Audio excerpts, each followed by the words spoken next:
مولاي صل وسلم دائما أبدا على حبيبك خير الخلق كلهم. مولاي صل وسلم دائما أبدا على حبيبك خير الخلق كلهم. مولاي صل وسلم دائما أبدا. نحمده ونصلي ونسلم على رسوله الكريم. اما بعد فاعوذ باللہ من الشیطان الرجیم. بسم اللہ الرحمن الرحیم. لقد كان لكم في رسول الله اسوة حسنة لمن كان يرجو الله واليوم الآخر وذكر الله كثيرا. صدق اللہ العلی العظیم وصدق رسولہ النبی الکریم ونحن علی ذلک لمن الشاہدین والشاکرین والحمد للہ رب العالمین. حضرات گرامی، اللہ تعالیٰ نے جو زندگی پیدا کی ہے اس زندگی کا ایک مقصد خود ہی بیان کیا ہے. بے مقصد زندگی نہیں ہے. افحسبتم انما خلقناکم عبثا. قرآن کہتا ہے کیا تم گمان کرتے ہو کہ ہم نے تمہیں بیکار میں پیدا کر دیا ہے؟ ایک مقصد زندگی کا ہے جس کے مطابق زندگی گزاری جائے گی، اور جو مقصد ہوتا ہے اس کے لیے کوئی رہنمائی چاہیے ہوتی ہے، جسے طالب علم کی زبان میں ہم سلیبس کہتے ہیں، کورس کہتے ہیں، نصاب کہتے ہیں، کہ جس کے مطابق آگے بڑھ کر کامیابی حاصل کی جا سکے. اللہ تعالیٰ نے اس معاملے میں بھی انسان کو محروم نہیں رکھا ہے، رہنمائی دی ہے اور مسلسل رہنمائی دی ہے. ایسی رہنمائی دی کہ جو پہلا انسان پیدا کیا اسے ہی نبی بنا کر بھیجا، اسے ہی لوگوں کے لیے رہنما بنا کر بھیج دیا، اور پھر یہ سلسلہ رشد و ہدایت چلتا رہا، کریا کریا، گلی گلی، بستی بستی. خود قرآن کہتا ہے کہ کوئی بستی، کوئی نگر، کوئی کریا ایسا نہیں جہاں ہم نے کوئی ڈر سنانے والا نہ بھیجا ہو، پیغام دینے والا نہ بھیجا ہو، سمجھانے والا نہ بھیجا ہو، جو تمہیں راہ ہدایت پر رکھنے کے پیغام دے وہ ہم نے بھیجے ہیں. اور چلتے چلتے یہ سلسلہ جناب رسالت مآب صلی اللہ علیہ وسلم پر آ کر مکمل ہوا، اور آپ پر آ کر نبوت کا سلسلہ بند ہو گیا. یہ ذہن میں رکھیے کہ نبی صلی اللہ علیہ وسلم کی ذات اگر ہم سادہ سے الفاظ میں زیادہ بہت نقطوں میں نہ جائیں تو دو پہلو آپ کیسے ہیں جو ہمارے سامنے رہنے چاہیے. پہلا تو یہ کہ آپ نبی ہیں، اور نبی کا مقام اور مرتبہ کوئی دوسرا جان نہیں سکتا. جیسے ایک عالم کا مرتبہ، ایک ڈاکٹر کا مرتبہ اسی کے فیلڈ کا ماہر ہی بتا سکتا ہے کہ یہ کتنا قابل ڈاکٹر ہے، یہ کتنا بڑا عالم ہے. لیکن جو اس فیلڈ میں نہیں، جو اس میدان میں نہیں ہے، وہ اس کا صحیح احاطہ نہیں کر سکتا. اس لیے غیر نبی کبھی بھی نبی کی عظمت اور شان کا احاطہ نہیں کر سکتا. نبی جب کسی عام انسان کے عقل اور اس کے حواس میں نہیں آ سکتا تو سوچئے جو امام الانبیاء ہیں ان کی شان اور مرتبہ کون سوچ سکتا ہے؟ ان کے مقام اور مرتبے کو کہاں کوئی اندازہ کر سکتا ہے؟ اس لیے نبی صلی اللہ علیہ وسلم کی جو بحثیت نبی، آپ کی شان اور عظمت ہے، اسے جیسے قرآن نے بیان کیا ہے، جیسے سرکار نے بیان کیا ہے، اسے آنکھیں بند کر کے ماننا لازم. اس میں ذرا برابر بھی کوتاہی کمی ہوئی تو انسان کا ایمان جاتا ہے. اور یہاں یہ بھی ذہن میں رکھیے ہمارا ایمان عقیدہ کیا ہے، رسالت کے حوالے سے عقیدہ کیا ہے. اللہ تعالیٰ نے 1,24,000 یا کم و بیش نبی یا رسول بھیجے ہیں، سب کا ذکر قرآن اور حدیث میں نہیں ملتا، سب کے نام نہیں ملتے، تھوڑوں سا کا ذکر آیا ہے، بہت تھوڑے جن کا ذکر نام لے کر آیا ہے۔ ایمان کیا ہے، عقیدہ کیا ہے کہ جن کا نام نامی اس میں گرامی قرآن میں یا حدیث میں آ گیا ہے ان کو نام کے ساتھ نبی ماننا لازم ہے۔ اگر کوئی شخص کسی ایسے نبی کو جس کا نام قرآن اور حدیث میں ہو نام نہ مانے تو وہ مسلمان نہیں ہو سکتا، وہ کہے وہ نبی نہیں ہے تو وہ ایمان والا نہیں ہے۔ انہیں نام کے ساتھ نبی ماننا ضروری ہے، اور جن کا نام نہیں آیا ان کے بارے میں عقیدہ کیا ہے کہ ان کے بارے میں یہ ایمان رکھنا ہے کہ جو اللہ نے نبی بھیجا ہے میں اس کو مانتا ہوں۔ جن کا نام نہیں آیا اپنی طرف سے کسی کا نام کہہ کے کہ فلاں نبی ہے، یہ بھی ایمان سے خارج کر دیتا ہے۔ ہو سکتا ہے وہ نبی نہ ہو اور آپ ایک غیر نبی کو نبی کہہ رہے ہیں تو آپ کا ایمان ختم ہو گیا۔ یہ بڑا کہہ لیں کہ ایک بنیادی عقیدہ ہے، اس کو ذہن میں رکھنا ضروری۔ اس لیے اسلام کی جو عقائد ہیں ان میں جو رسالت کا عقیدہ ہے ہر نبی کو ماننا لازم ہے، کسی نبی کا انکار کرنے والا بھی مسلمان نہیں ہو سکتا۔ لیکن تکمیل کہاں ہوتی ہے کہ ماننا سب کو ہے، لیکن اب عمل جو کرنا ہے وہ جناب رحمت عالمین صلی اللہ علیہ وسلم کی رسالت پر کرنا ہے۔ ہر نبی اپنے دور میں اپنے وقت پر آئے، رب کا پیغام دیا، چلے گئے، لیکن آج جن کی نبوت زندہ اور تابندہ اور جاری ہے وہ میرے اور آپ کے کریم نبی صلی اللہ علیہ وسلم کی ذات گرامی ہیں، اور آپ خاتم النبیین بن کر آئے ہیں۔ آپ کے بعد کسی اور نبی کی ضرورت اور حاجت باقی نہیں رہتی ہے۔ اس لیے ہم آپ کی شان اور رفت کو اپنی عقل کے زاویوں میں نہیں لا سکتے، ہمارے پیمانے اس قابل نہیں کہ کہاں کتنا مقام رکھتے ہیں آپ۔ وہ بڑی خوبصورت بات کہی تھی کہ بعد از خدا بزرگ تو ہی قصہ مختصر۔ مختصر سی بات کیا ہے کہ رب کے بعد اس کی مخلوق میں جو سب سے اعلیٰ وجود ہے وہ سرکار دو عالم صلی اللہ علیہ وسلم کو۔ یہ عقیدہ ایمان رکھنا ہے، ہر شان ہر رفت۔ اور یہ بھی ذہن میں رکھیے گا، پہلے بھی بات ہوئی تھی، نبی کبھی بھی اپنی مرضی سے نہیں بنتا ہے۔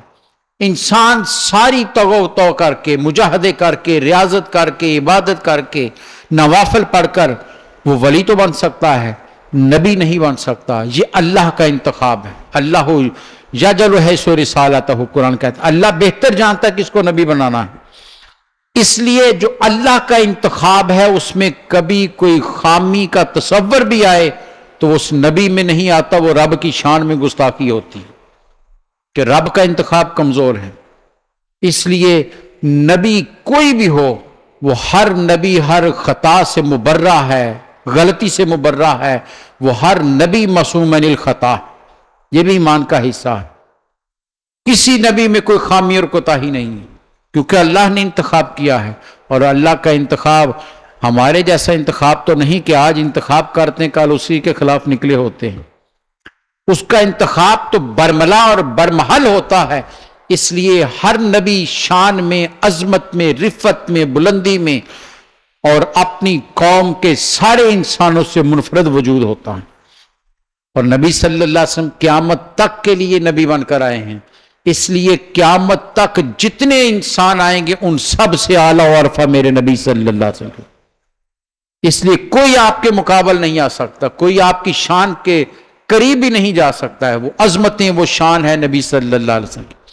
ہاں، آپ کی ذات کا ایک دوسرا حوالہ بھی ہے جو ہمارے لیے مشعل راہ ہے، جو ہمارے لیے قابل تقلید ہے، جس پر عمل کرنا ہمارے لیے لازمی ہے، اور وہ ہے بحثیت انسان آپ نے دنیا میں کیسے زندگی بسر کی۔ جو بحثیت انسان ایک بشر کے آپ نے کام کیے ہیں وہ ہمارے لیے قابل تقلید ہے، مثال ہے۔ اور قرآن اسی کا ذکر کرتا ہے لَقَدْ كَانَ لَكُمْ فِي رَسُولِ اللَّهِ أُسْوَةٌ حَسَنَةٌ، کہ تمہارے لیے عرش پر پہنچنا انسان کے بس کی بات نہیں ہے، وہ میرے نبی کی شان ہے۔ تمہارے بس میں کیا ہے کہ مکہ کی گلیوں میں گالیاں کھا کر بھی لوگوں کو دعائیں دی ہیں.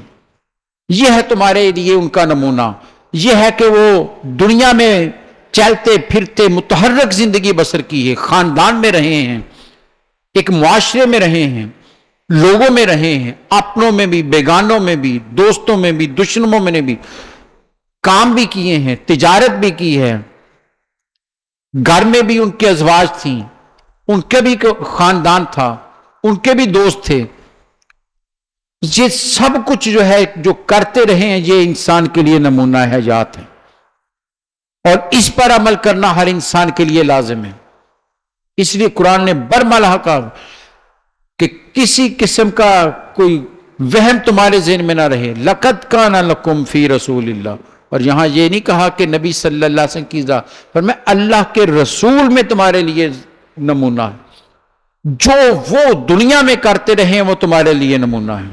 جو ان کا اللہ کے ساتھ تعلق تھا وہ ان کی شان تھی, وہ ان کی رفت تھی. ہاں تم یہ دیکھو کہ ایسے بحثیت انسان انہوں نے کیا کیا ہے. اور اگر خاندان رسول صلی اللہ علیہ وسلم کو ہم تھوڑا سا جائزہ لیں, تھوڑا سا خاندان رسول صلی اللہ علیہ وسلم اور آپ کے آباء و اجداد کی تاریخ کا مطالعہ کریں, تو ہمیں ایک وصف جو آپ کی ذات میں اور آپ کے پورے خاندان میں نظر آتا ہے وہ ہے کہ پورا خاندان نسل در نسل انسانیت کے لیے خیر کا خاندان ہے, لوگوں کے لیے خیر ہے. آپ کے جد اعلیٰ حضرت قصی وہ وجود ہیں, قصی بن کلاب, جنہوں نے سقایا یعنی حاجی جو آتے تھے ان کے لیے پانی کا انتظام کرنا, حجابہ کے پورے نظام کو وضع کیا تھا. جو وہاں آتے تھے ان کے رہنے کا انتظام کرتے, ان کی خدمت کرتے, ان کو پانی کا انتظام کرتے. اور عبد مناف جو تھے ان کو تو تاریخ کہتی وہ سخاوت اور جود و سخا میں اتنے زیادہ تھے کہ تاریخ ان کو الفیاض کے نام سے یاد کرتی. فیاض تھے وہ. اور کبھی پڑھیے میرے نبی صلی اللہ علیہ وسلم کے دادا حضرت ہاشم کا کیا تاریخ کہتی ہے, ان کا تذکرہ کس طرح کرتی ہے تاریخ, کبھی پڑھیے ان کو آپ. وہ کہتے ہیں وہ تو وہ تھے کہ جن کے لوگوں کو بلا بلا کر, مہمانوں کو بلا بلا کر ان کی خدمت کیا کرتے. اور حضرت عبد المطلب میرے نبی صلی اللہ علیہ وسلم کے دادا کی تعریف, جو آپ کا تعارف ابرہہ کے اس کے دربار میں کروایا گیا. آپ جانتے ہیں ابرہہ نے حملہ کیا مکے پر, ہاتھی لے کر آیا گرانے کے لیے, سارا مکہ بھاگ گیا. انہوں نے اونٹ چار رہے تھے, پکڑ لیے حضرت عبد المطلب کے, سردار مکہ ہیں, اکیلا وجود ہے. آپ چلے گئے اس کے پاس, کہا کہ میں ملنا چاہتا ہوں, جو بادشاہ ہے اسے ملنا ہے. انہوں نے دیکھا کہ ایک بڑا معزز سا, بڑا ایک بزرگ شخصیت تشریف لائی ہے. انہوں نے جا کر خبر کی ابرہہ کو, اس نے کہا بلاؤ کون ہے, پتا کرو. روایات کہتی ہیں کہ حضرت عبد المطلب کا جو تعارف وہاں کروایا گیا اس میں ایک جملہ یہ تھا کہ یہ وہ ہیں جن کا دسترخوان دن رات بچھا رہتا ہے. انسان تو انسان, پہاڑوں پر سے درندے بھی اتر کر ان کے دسترخوان سے پیڑ بھر کر کھاتے ہیں. یہ ہے خاندان میرے نبی صلی اللہ علیہ وسلم. انسانیت کے لیے, لوگوں کے لیے خیر تھے. یہ آپ کے آباء و اجداد ہیں, آپ کے بزرگ ہیں, آپ کے باپ دادا ہیں جن کے پہچان یہ تھی کہ لوگوں کے لیے کام کرتے تھے. جو آیا لوگوں پر خرچ کر دیا, سخاوت میں, جود و سخا میں, لوگوں کے کام آنے میں. اس خاندان سے بڑا کوئی وجود نہیں ہے. اور اسی خاندان کو اگر آپ ملاتے چلے جائیں تو قرآن حضرت سیدنا ابراہیم علیہ السلام کا خود ذکر کرتا ہے. نبی صلی اللہ علیہ وسلم کہا نا میرے باپ ہیں, جد اعلیٰ ہیں. قرآن ذکر کرتا ہے کہ ابراہیم علیہ السلام بڑے ہی مہمان نواز تھے. ان کی مہمان نوازی کا واقعہ قرآن خود بیان کرتا ہے. اور ان کے سیرت نگار کیا لکھتے ہیں, کہتے ہیں حضرت ابراہیم علیہ السلام کبھی اکیلے کھانا نہیں کھاتے تھے. مہمان یا مسافر کو ڈھونڈ کر لاتے, ساتھ بٹھاتے. اور سیرت نگار لکھتے ہیں کبھی کبھی ایسا ہوتا کہ قریب میں ملتا نہ تو میلوں دور چلے جاتے اور کسی کو تلاش کر کے لاتے کہ میرے ساتھ بیٹھ کر کھاؤ. یہ نبی صلی اللہ علیہ وسلم کے جد اعلیٰ ہیں. ابو الانبیاء ہیں حضرت سیدنا ابراہیم علیہ السلام، جن کا ذکر قرآن بھی ان کی اس مہمان نوازی کا تذکرے کرتا ہے۔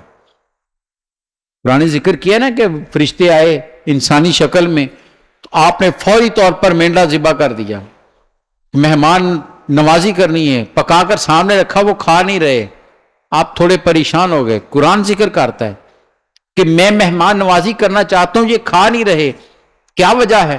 اس وقت پھر ان فرشتوں نے ظاہر کیا کہ ہم تو اللہ کے فرشتے ہیں جو آپ کی طرف آئے۔ تو یہ ہے وہ بزرگ نبی صلی اللہ علیہ وسلم کے جو آپ سے پہلے گزرے ہیں، ان کا قوم کے ساتھ، لوگوں کے ساتھ رویہ کیا رہا ہے۔ اور خود میرے نبی صلی اللہ علیہ وسلم کی ذات گرامی کا ذرا تذکرہ کیجئے، کبھی سیرت پڑھیے آپ کی، اعلان نبوت سے پہلے کی زندگی دیکھ لیجئے آپ، پہلے بھی آپ یہی کرتے تھے۔ ارے اس سے بڑی بات کیا ہو سکتی ہے کہ دنیا میں تشریف لائے چند دن ہوئے ہیں،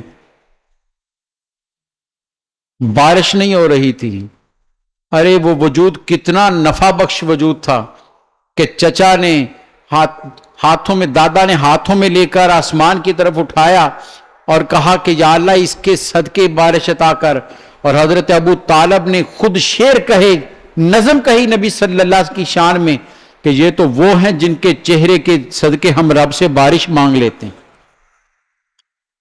اس سے بڑا جو دنیا میں آتے ہوئے بھی لوگوں کے لیے نفع دے رہا ہو، وہ جب جوانی چڑھ رہا ہوگا، جب لوگوں کے ساتھ ملاقاتیں کر رہا ہوگا، وہ کتنا خیر بخش اور نفع بخش ہوگا۔ نبی صلی اللہ علیہ وسلم کی سیرت کو پڑھیے گا آپ کی زندگی کا یہ پہلو جو ہے وہ کمال کا ہے۔ کتنے واقعات ذہن میں آ رہے ہیں، حلف الفضول کا پہلے بھی ذکر ہوا، جنگ ہونے لگی، لڑتے رہتے تھے قبائل میں، نبی صلی اللہ علیہ وسلم کے چچا زبیر بن عبد المطلب نے لوگوں کو اکٹھا کیا، بزرگ جو تھے ان کو اکٹھا کیا اور کہا کیوں لڑتے رہتے ہیں، آؤ بیٹھ کر کوئی معاہدہ کر لیں۔ اور اس معاہدے میں سرکار دو عالم صلی اللہ علیہ وسلم خود بھی شریک ہوئے، بلکہ بعض نے، قاضی سلیمان منصور پوری نے تو کہا خود مشورہ بھی دیا نبی صلی اللہ علیہ وسلم، آپ کی رائے پر پہلا تحریری معاہدہ لکھا گیا۔ کیا تھا وہ معاہدہ؟ کہ ہم لڑیں گے نہیں، مظلوم کی مدد کریں گے، کمزور کے ساتھ کھڑے ہوں گے، غریب کی مدد کریں گے، جو محتاج ہے اس کے لیے کام آئیں گے، معاشرے کے پچھے طبقے کی خدمت کے لیے معاہدہ کیا گیا۔ اور سرکار دو عالم صلی اللہ علیہ وسلم نے کیا ارشاد فرمایا؟ آپ نے فرمایا اگر کوئی مجھے سرخ اونٹ بھی اس معاہدے کے بدلے میں دے تو میں معاہدے کو ترجیح دوں گا۔ اور فرمایا اسلام کا اعلان کرنے کے بعد آپ نے پھر اس کا اظہار کیا، فرمایا اسلام کے آنے کے بعد بھی اگر آج بھی اگر کوئی مجھے اس معاہدے پر بلائے تو میں حاضر ہوں اس پہ کے لیے شامل ہونے، جس میں انسانیت کا بھلا ہوتا ہو، جس میں لوگوں کے لیے خیر کا پہلو نکلتا ہو۔ فرمایا میں آج بھی اس معاہدے میں شامل ہونے کے لیے تیار ہوں۔ جب اعلان نبوت سے پہلے کی باتیں، اور کبھی پڑھیے جب پہلی وحی نازل ہوئی، سرکار دو جہاں صلی اللہ علیہ وسلم غار حرا سے گھر تشریف لائے، زملونی زملونی یا خدیجہ کہتے ہوئے آپ گھر تشریف لائے کہ مجھ پر چادر اوڑھ دو، کمبل دے دو۔ حضرت خدیجہ نے پوچھا کہ ہوا کیا ہے، ماجرا کیا ہوا ہے؟ صحیح بخاری نے وحی کی ابتدا میں جو پہلی حدیث ہے یہیں سے آغاز کیا، اس حدیث سے کہ کیسے وحی کا آغاز ہوا، یہ روایت اس میں نقل ہے۔ پوچھا کیا ہوا؟ کہا یہ ایسے فرشتہ آیا تھا اور مجھے یہ ذمہ داری دی گئی کہ انسانیت کو راہ ہدایت پر لانا ہے۔ اتنی بڑی ذمہ داری کے بوجھ سے میں فکر مند ہوں کہ یہ ذمہ داری ادا بھی کر سکوں گا کہ نہیں، بہت بڑی ذمہ داری ملی ہے۔ تو جواب میں حضرت خدیجہ کے الفاظ کیا تھے؟ یہ نہیں کہا کہ آپ ڈٹ جائیں، آپ کر لیں گے، آپ میں یہ صلاحیت ہے۔ کیا صفات بیان کی حضرت خدیجہ رضی اللہ تعالیٰ عنہ؟ نبی صلی اللہ علیہ وسلم کی عمر مبارکہ 25 سال تھی، حضرت خدیجہ کی 40 سال تھی جب شادی ہوئی ہے۔ اور جب پہلی وحی نازل ہوئی نبی صلی اللہ علیہ وسلم کی عمر مبارکہ 40 سال ہے، 15 سال اکٹھے گزرے ہیں۔ ان 15 سالوں میں حضرت خدیجہ نے میرے سرکار کو کیسا پایا؟ یہ چند جملے بتاتے ہیں کہ ایک عورت اپنے شوہر کی کیا خوبیاں دیکھ رہی ہے، کن نظروں سے دیکھتی ہے اپنے شوہر کو، کیا صلاحیتیں ان کے سامنے آئی ہیں۔ کیا کہا تھا کہ آپ پریشان نہ ہوں، اللہ تعالیٰ آپ کو کبھی کمزور نہیں ہونے دے گا۔ کیوں؟ وجوہات بھی ساتھ دیں، فرمایا اس لیے کہ آپ غریب کے ہمدرد ہیں، آپ یتیم کے سر پر ہاتھ رکھتے ہیں، آپ بیواؤں کا آسرا ہیں، آپ محتاجوں کی مدد کرنے والے ہیں، اس لیے آپ کا رب کبھی آپ کو ضائع نہیں کرے گا، آپ بے فکر ہو جائیے۔ یہ صفات بیان کی حضرت خدیجہ رضی اللہ تعالی عنہا نے میرے نبی صلی اللہ علیہ وسلم کی۔ پہلی وحی کے نزول کے ساتھ ہی بتا دیا کہ لوگوں یاد رکھو جو رسول محتشم صلی اللہ علیہ وسلم ہیں، ان کی زندگی کو اعلان نبوت سے پہلے بھی تم دیکھنا چاہو تو انہی 4 عنوانات کے تحت تم دیکھ سکتے ہو۔ غریب کے مددگار کے طور پر کھڑے ہیں، یتیم کے سر پر ہاتھ رکھنے والے ہیں، بیواؤں کا سہارا ہیں اور محتاج کی مدد کرنے والے ہیں۔ یہ انسانیت کے کام نہیں تو اور کیا ہے، یہ بلائی کے کام نہیں تو اور کیا ہے، یہ خیر کے کام نہیں تو اور کیا ہے۔ یہ ذہن میں رکھیے، اسلام فقط چند رسومات کو ادا کرنے کا نام نہیں ہے کہ آواز آئی اللہ اکبر کی مسجد میں آ کر سجدہ کیا اور آپ نے حق ادا کر دیا، نہیں، معاشرے میں رہ کر لوگوں کے ساتھ مل جل کر تعلقات کو نبھاتے ہوئے پھر لوگوں کے ساتھ میل جول رکھنی ہے۔ کتنے صحابی نبی صلی اللہ علیہ وسلم کے پاس آئے اور کہا یا رسول اللہ صلی اللہ علیہ وسلم، حضرت عثمان بن مظعون رضی اللہ تعالیٰ اور بھی بہت سے، کہ یا رسول اللہ دل چاہتا ہے سب کچھ چھوڑ دوں، صحرا میں چلا جاؤں، ہر وقت اللہ اللہ کروں۔ کسی نے کہا دل چاہتا ہے کہ میں مسلسل روزے رکھوں۔ آپ نے کیا جواب دیا؟ فرمایا نہیں، میں تمہیں اس کی اجازت نہیں دیتا، تمہارے لیے نمونہ اور اسوہ میری ذات، میری ذات تمہارے لیے نمونہ ہے، مجھے دیکھو، میں روزہ رکھتا بھی ہوں، کھول بھی دیتا ہوں، میں زندگی کے تمام فرائض بھی انجام دیتا ہوں، میرے گھر میں اب بیویاں بھی ہیں، میں ان کے حقوق بھی ادا کرتا ہوں، میں دنیاوی ذمہ داریاں بھی پوری کرتا ہوں۔ دنیا چھوڑ کر رب رب کرنے کی اجازت سرکار نے نہیں دی۔ لا رہبانیت فی الاسلام، پر میں اسلام میں رہبانیت نہیں ہے، ترک دنیا نہیں ہے، دنیا میں رہو اور پھر رب کی احکامات پر عمل کرو، یہی تمہارا کمال ہے۔ اور سرکار نے یہی کیا ہے، خود اپنے عمل سے بتایا کہ دیکھو میرا وجود کتنا خیر ہے لوگوں کے لیے، کتنا بلائی کا وجود ہے۔ ایک ایک واقعہ اگر سامنے، تاریخ تو بری پڑی ہے، کبھی کیسر روم کے دربار میں ابو سفیان کے جملے سن لیجیے آپ۔ ابو سفیان روم گئے ہیں، کیوں گئے ہیں؟ کہ وہاں سے ہتھیار اسلحہ لینا ہے اور مدینہ پر حملہ کرنا ہے، سامان جنگ خریدنے گئے ہیں کہ مدینہ کو ملیامیٹ کر دینا ہے، اتنا ہتھیار اور اسلحہ لے کر آنا ہے کہ مدینہ کی ریاست کو ختم کرنا ہے۔ دشمن ہے، سردار ہیں، دشمن کے مکہ کے سردار ہیں۔ سرکار کا پیغام کیسر روم تک پہنچا، اس نے کہا پتا کرو یہ مکہ سے، حجاز سے خط آیا، کون ہے وہاں کا کوئی آیا؟ انہوں نے کہا ڈھونڈا تو ابو سفیان کو لے گئے کہ یہ وہاں کے سردار ہیں۔ تو کیسر روم نے جو سوالات کیے کبھی پڑھیے تاریخ میں، کیا جواب دیا حضرت ابو سفیان نے؟ دشمنی ہے، ہتھیار لینے گئے ہیں اور سرکار سامنے موجود بھی نہیں ہے، ایک بھی شخص وہاں مسلمان نہیں ہے، سارے دوسرے ہیں، عیسائی ہیں یا ابو سفیان ہیں ان کے ساتھی ہیں، جو چاہے کہہ سکتے تھے۔ یہاں تو دشمنی میں بھائی بھائی کی وہ برائیاں بیان کر دیتا ہے جو کبھی ہوتی بھی نہیں ہے، کہ دشمنی ہے۔ دشمنی میں تو ہم جو ذہن میں آتا ہے الزام لگا دیتے ہیں۔ وہ کہہ سکتے تھے جنگیں ہو چکی ہیں، لیکن کیا کہہ رہے ہیں؟ کہتے ہیں کہ ہاں وہ وجود ہے ہمارا ہی، ہمارے ہی بھائی ہیں، ہمیں کہتے ہیں نماز کا حکم دیتے ہیں کہ رب کی عبادت کرو، صلہ رحمی کرو، غریب کی مدد کرو، محتاج کے ساتھ کھڑے ہو جاؤ، مظلوم کی مدد کرو، کسی زبردست کے ساتھ نہ کھڑے ہو، زیر دست کے ساتھ آ جاؤ۔ یہ حضرت ابو سفیان کیسر روم کے دربار میں سرکار کی صفات بیان کر رہے ہیں۔ یہ ساری صفات کیا ہیں؟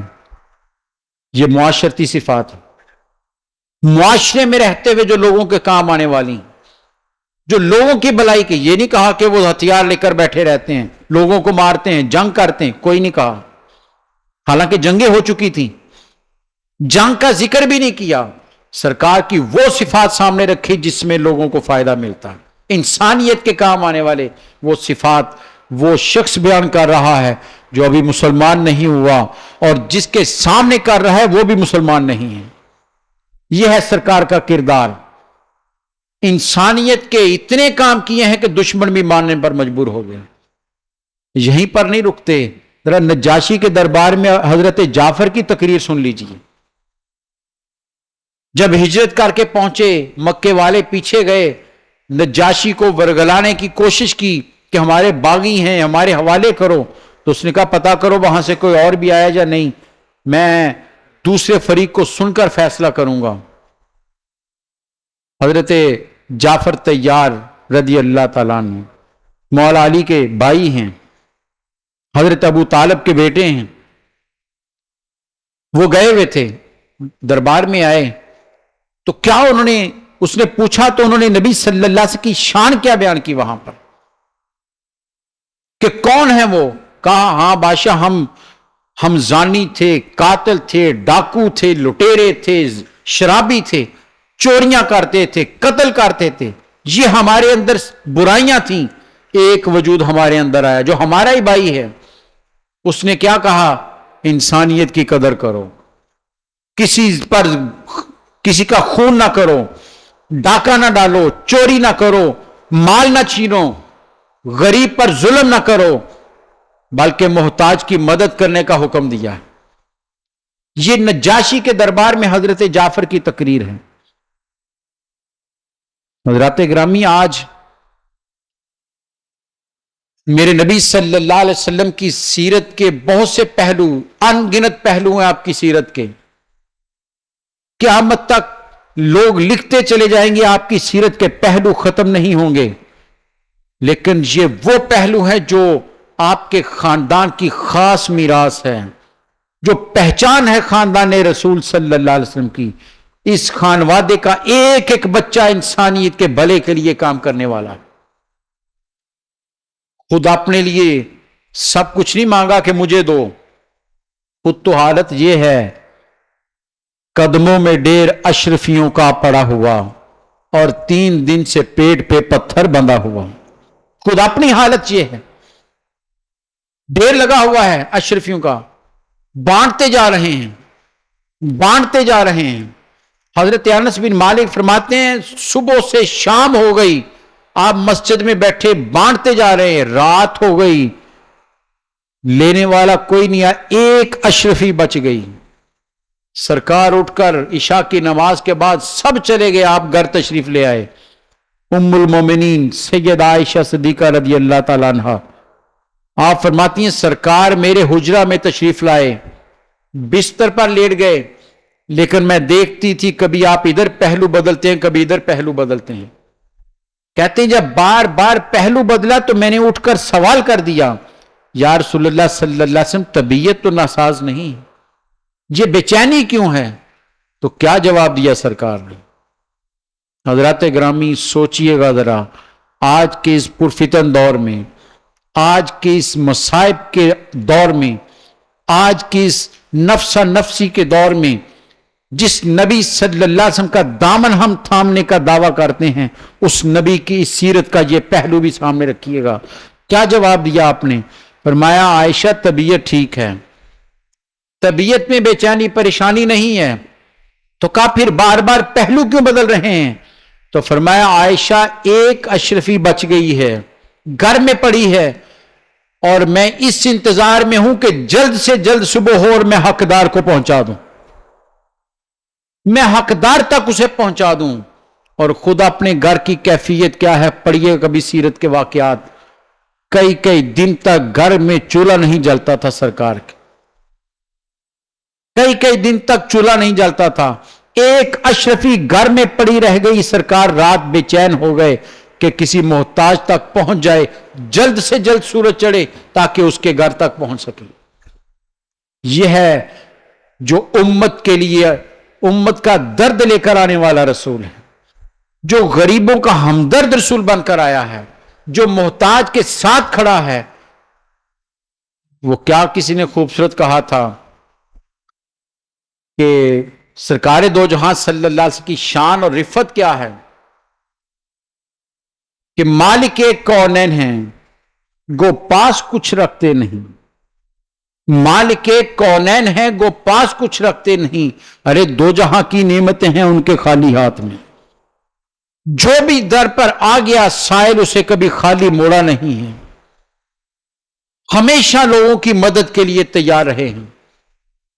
اور کیا خوبصورت مولانا حسن رضا نے تو بات ہی بڑی خوبصورت کہی, آتا ہے فقیروں پہ انہیں پیار کچھ ایسا. کیا خوبصورت عشق کی بات کی انہوں نے, آتا ہے فقیروں پہ انہیں پیار کچھ ایسا, خود بھیک دے خود ہی کہے منگتے کا بلا ہو. بھیک بھی دے رہے ہیں اور اسے دعائیں بھی دے رہے ہیں کہ تیرا بلا ہو, تو نے مجھے نیکی کا موقع عطا کر دیا. ایسا کریم رسول, ایسا کریم وجود کائنات میں نہ پہلے کبھی آیا نہ کبھی بعد میں آئے گا, جو ہمتن قوم کے لیے اپنی زندگی وقف کیے ہوئے ہیں. صحابی نے کہا تھا نا, یہ ابھی ذکر کیا کہ پیٹ پر پتھر بندھا ہوا, خندق کا واقعہ ہے, خندق کھودی جا رہی ہے, بڑی مشکل حالات ہیں. صحابی یا رسول اللہ صلی اللہ علیہ وسلم بڑی بری حالت ہے, بھوک سے حالت یہ ہے کہ قمیض اٹھائی اپنے پیٹ پر, یا رسول اللہ میں نے پتھر باندھا ہوا ہے تاکہ میری پشت سیدھی رہے, کمر دوری نہ ہو. آپ نے تسلی کیا دی, یہ نہیں کہا کہ کوئی نہیں کھانا آ جائے گا, اشارہ کرتے تو کون سے کھانے نہیں آ سکتے تھے, لیکن تسلی کس انداز سے دی ہے. فرمایا پریشان کیوں ہوتے ہو, خود اپنے شکم مبارک سے قمیض اٹھائی تو صحابی کہتے ہیں 2 پتھر باندھے ہوئے ہیں. ایسا رہنما کہاں ملے گا, ایسا ہادی کہاں ملے گا, ایسا کریم رسول جو ہمیں ملا ہے کائنات میں کسی کو نہیں ملا.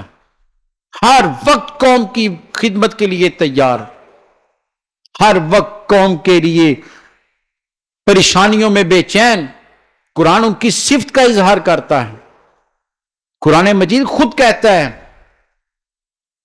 کہ اے لوگوں تمہیں خبر ہے یہ رسول کون ہے, ان کی شان کیا ہے, یہ تمہارے کتنے ہمدرد ہیں کہ تکلیف تمہیں آتی ہے, پریشانی تمہیں آتی ہے, دکھ میں تم گرفتار ہوتے ہو اور بے چین میرے رسول ہو جاتے ہیں. اس دکھ کو اپنا درد خود محسوس کرتے ہیں. ایسا وجود تمہیں دیا ہے کہ امت کی خاطر. حضرت ابو سعید خدری رضی اللہ عنہ کی حدیث ہے, فرماتے ہیں نبی صلی اللہ علیہ وسلم ایک رات, ساری رات آپ رکوع میں سجدے میں ایک ہی آیت تلاوت کرتے رہے. وَإِن تُعَذِّبْهُمْ فَإِنَّكَ عِبَادُهُمْ, آیت ہے نا کہ اگر تو عذاب دے گا تو تیرے بندے ہیں, اگر معاف کر دے تو معاف کرنے والا ہے.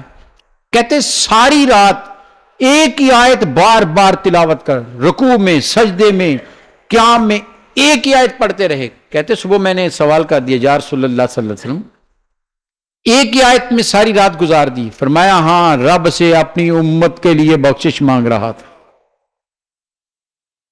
کہا پھر یا رسول اللہ کیا پیغام ملا؟ فرمایا ہاں رب نے پیغام دیا ہے کہ اے میرے رسول آپ کی امت کو ہم اتنا دیں گے کہ آپ راضی ہو جائیں گے. یہ ہے وہ رسول صلی اللہ علیہ وسلم جو امت کے درد میں ہمیشہ مبتلا رہے, ہمیشہ لوگوں کی خدمت میں رہے.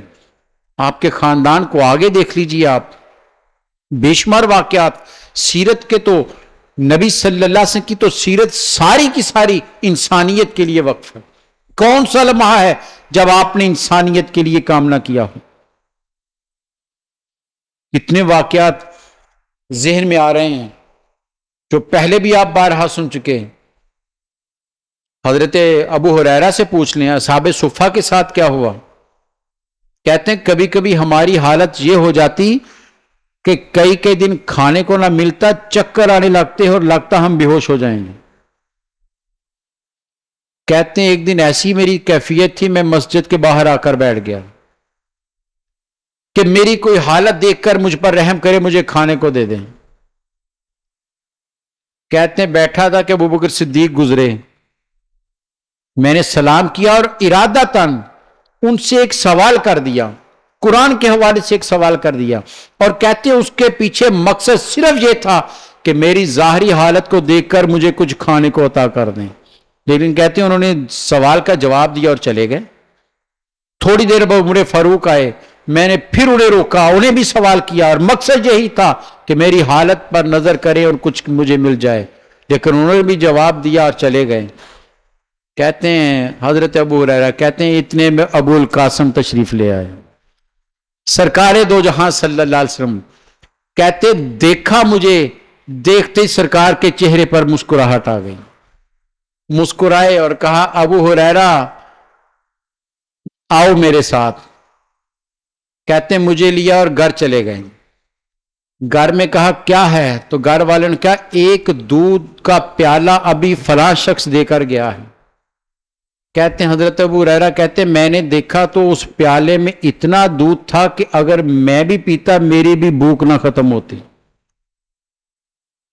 اب یہ ذہن میں رکھیے گا، میرے نبی صلی اللہ علیہ وسلم کے گھر میں کھانے کو کچھ نہیں ہے، ایک صحابی پیالہ دودھ کا دے کر گئے ہیں کہ اگر سرکار پی لیں تو آپ کی زوجہ محترمہ بھوکی رہیں گی، اگر وہ پی لیں تو سرکار کی بھوک کہاں جائے گی۔ گھر کی یہ حالت ہے۔ حضرت ابو ہریرہ کہتے ہیں مجھے کہا ابو ہریرہ جاؤ مسجد میں، وہاں جتنے بیٹھے سب کو بلا لاؤ۔ کہتے میں چلا گیا، راستے میں سوچتا جا رہا تھا کہ دودھ میں چند گھونٹ پیالے میں دودھ ہے، اس سے تو کسی کی بھی بھوک ختم نہیں ہوگی۔ اور کہتے ہیں وہاں 60-70 افراد بیٹھے تھے، سب کو حکم رسول تھا بلا لائے۔ کہتے جب بلا لائے تو آپ نے کہا بیٹھ جاؤ، سب بیٹھ گئے تو میں بھی بیٹھ گیا۔ سرکار نے مسکرا کر کہا ابو ہریرہ بیٹھ کیوں گئے ہو، پیالہ پکڑو اور ایک ایک کو پلانا شروع کر دو۔ حضرت ابو ہریرہ کہتے جب میں نے سرکار کے ہاتھوں سے پیالہ لیا تو سرکار نے اپنے دستے مبارک میں پکڑا ہوا تھا، آپ نے بسم اللہ الرحمن الرحیم پڑھی اور ساتھ دعا کی یا اللہ اس میں برکت ڈال دے۔ کہتے مجھے پیالہ دیا، کہتے میں پہلے کے پاس لے کر گیا، اس نے پیٹ بھر کر پیا، پھر دوسرے کے پاس گیا، تیسرے کے پاس گیا، سب کو پلا کر جب میں واپس نبی صلی اللہ علیہ وسلم کے پاس آیا پیالہ دیا تو پیالے میں دودھ اتنا ہی تھا۔ سرکار نے مجھے دیکھ کر کہا ابو ہریرہ اب یا تم بچے ہو یا میں بچا ہوں۔ کہ یا رسول اللہ جیسے آپ کا حکم فرمایا ابو ہریرہ تم پیو۔ کہتے میں نے پیالہ لیا، پیا، واپس کیا، آپ نے فرمایا ابو ہریرہ اور پیو۔ کہتے 3 دفعہ سرکار نے مجھے کہا ابو ہریرہ پیو۔ کہتے ہیں حتیٰ کہ میں نے خود کہہ دیا یا رسول اللہ اس ذات کی قسم اب تو ایک گھونٹ کی بھی حاجت نہیں رہی، اتنا سیر ہو چکا ہوں کہ اب اور ضرورت نہیں رہی۔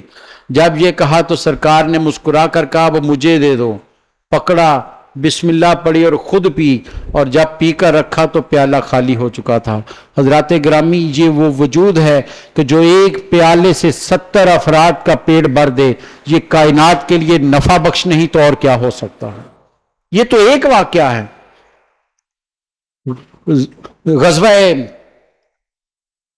ایک غزوہ سے واپس آ رہے تھے تو ایک بستی میں قیام کیا تو کہتے ہیں پانی ختم ہو گیا۔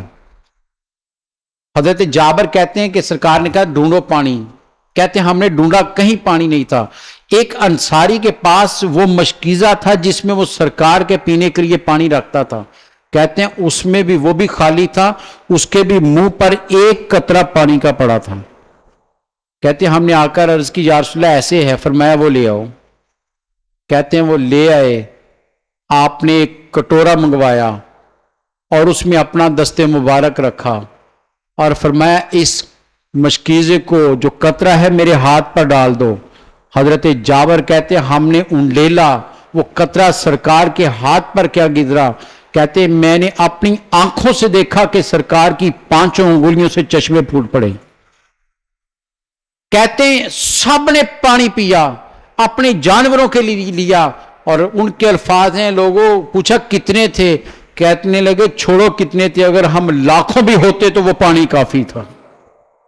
اجے وہ وجود ہمیشہ قوم کے لیے اپنی اور اپنی ذات کے لیے کچھ نہیں ہے, اپنی ذات کے لیے کچھ نہیں ہے, سب کچھ امت کے لیے بانٹ دیا ہے. یہ پہلو خیر کا پہلو آج ہم میں کم ہوتا جا رہا ہے. سرکار کی سیرت کا یہ روشن پہلو ہمیں اپنانے کی ضرورت ہے. آج ہم نے اپنی ذات کو آگے رکھا ہے, دوسروں کو پیچھے کر دیا ہے. میرے نبی تو وہ تھے جو سب سے پہلے دوسروں کے لیے سوچتے تھے, ان کے لیے کرتے تھے. کرتے تو نہیں کرتے, غریبوں اور کیا چاہیے, ارے فقیروں اور کیا چاہیے, ارے محتاجوں اور کیا چاہیے. سرکار نے مدینہ میں جب بھی قربانی کی 2 مینڈے ذبح کیے. پوچھا گیا کیوں, کہا ایک تو اپنی طرف سے کرتے تھے, پوچھا دوسرا, پر میں جب بھی دوسرا ذبح کرتے تو کہتے یا اللہ میری امت کے غریبوں کی طرف سے قبول کر لیں. ارے جو امت کے غریبوں کا اس حد تک خیال رکھنے والا رسول ہے کہ قیامت تک آنے والے محتاج کی طرف سے قربانیاں کر کے گئے ہیں, آج امت ترس رہی ہے. آج اسی نبی کے نام لیواؤں کے گھروں کے حالات کیا ہیں, یہ کسی سے ڈکے چھپے نہیں ہیں.